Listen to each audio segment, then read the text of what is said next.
Mali is truly a low-income country.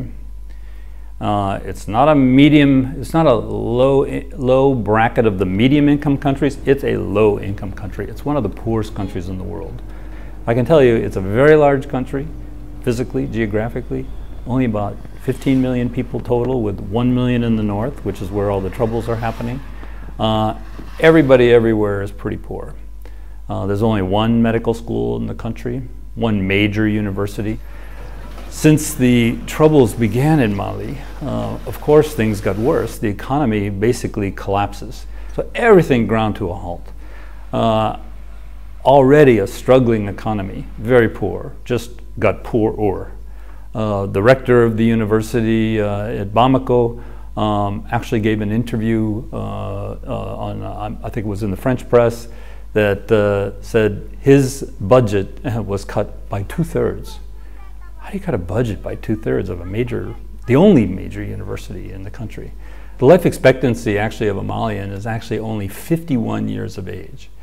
This is one of the lowest life expectancy rates in the world today because of the poverty, because of HIV, because of tuberculosis, because of malaria, and now on top of all that, you have this crisis where people are in flux, there's refugees, the systems are stressed, the economy is now completely broken, and you put all that together, and it's likely that these numbers are actually going to get worse. According to UNICEF, this year alone, 450,000 children under 5 are going to suffer from moderate acute malnutrition, and 210,000 from severe acute malnutrition in Mali. These are incredible figures. Mali already has one of the highest rates of mortality in children under 5, one of the highest rates in the world. All this pressure comes together, causing a really bad situation for these children.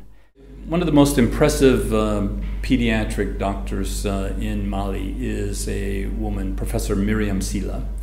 Myriam I've known for approximately 8 years, and she's one of 4 full professors in pediatrics in the entire country of Mali. She's an incredible woman. She is the leader in the field of caring for children with HIV in the country, and she's responsible for caring for the bulk of these kids that are in the capital city of Bamako, the largest city in the country. This patient population has actually swelled since the crisis began in the country, in that children from the north and entire populations from the north have had to come down into Bamako and live because it's really unsafe to live up in the north. She runs an incredible operation at Gabriel Touré Hospital and cares for hundreds of children with HIV. She's been able to actually do very important research with these kids to try to figure out the best way to diagnose and treat tuberculosis and HIV together, to work with different techniques to deal with malnutrition, and to deal with delivering the really special antiviral drugs that pediatric patients need. Au Mali, c'est vrai, la population est très jeune. Plus de la moitié de la population sont des jeunes de moins de 25 ans. Et nous avons au niveau de la pédiatrie des pathologies très variées. Ces pathologies qu'on trouve rarement dans les pays développés, c'est surtout la pathologie infectieuse. Voilà, donc le VIH, le paludisme, la diarrhée sont les pathologies les plus communes. Quand on sait que dans les cas de réfugiés, il y a une promiscuité, donc cela favorise beaucoup les infections. Et les enfants déplacés qui sont ici, les parents sont dans des situations précaires. Les parents n'ont pas toujours les moyens de venir à l'hôpital.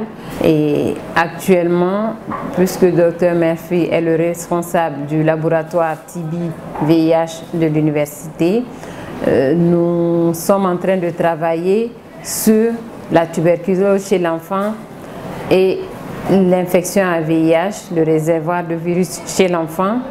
Et le troisième thème, c'est l'infection à VIH et le paludisme chez l'enfant, étant donné que le paludisme est une maladie endémique dans notre pays.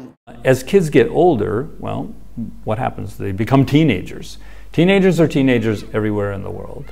And trying to talk to a teenager with HIV is a challenge everywhere. We visited with a pediatrician who treats the bulk of the adolescent children with HIV in Mali. In the one instance, I saw a young woman come in with her baby who has no HIV. The mother's taking her medication, doing fine, completely has viral suppression, doing well.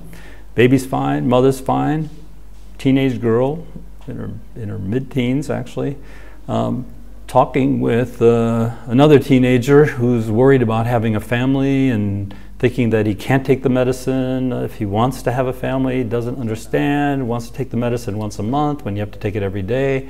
And when they see another kid actually doing well, that's a great role model for them. Mon grand défi, c'est que tous mes ados soient bien observants et indétectables.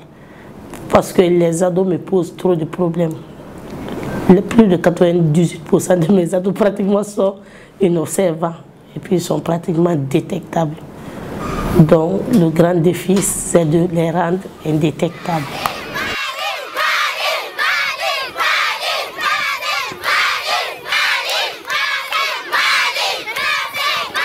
Malians in general are incredibly friendly people and very open people. The children are incredibly friendly. I mean, they're just open. They seem to trust everybody that they see. They'll run up to you just if you don't look like you're from Mali, and they're just curious, and they're always smiling. They are always smiling. If you give them any attention, the show begins. Smiling, laughing, playing little games, trying to get your attention. Really just incredible children and incredible people. You take out a camera, you want to take a picture, they don't run away or try to throw a stone at you, which happens in some other countries. They actually start posing for you. We were in a little village and we wanted to take some pictures, and we actually asked if we could take some pictures. They had no qualms about it. Very nice people. And when they were taking some pictures, they'll actually often go grab some other kids or a next door neighbor, say, oh look, you know, they're filming something. They have no idea what we're filming. Come over and bring them, and you know, they're there, and everybody's kind of posing. And at first they're a little bit shy, but then as soon as they realize you're not doing anything strange or anything, then they really get into it, and there's a big rhythm to it. There's music, there's laughing, a lot of smiling, and people are incredibly friendly. Things are really, really desperate, and just because of the nature of the Malians, now that things are getting better, and there are going to be elections very soon, whether they're ready or not, they're going to have them. People are still quite friendly and open, and if you come there with any resources at all to give them, they're incredibly appreciative. They're appreciative, they're honest, and they're very hardworking. And that's one of the reasons why I'm promoting this whole effort in Mali so much, and that we've got to find some sustainable way to get them off the ground again, working and continuing for years to get these programs and to keep their work going for years.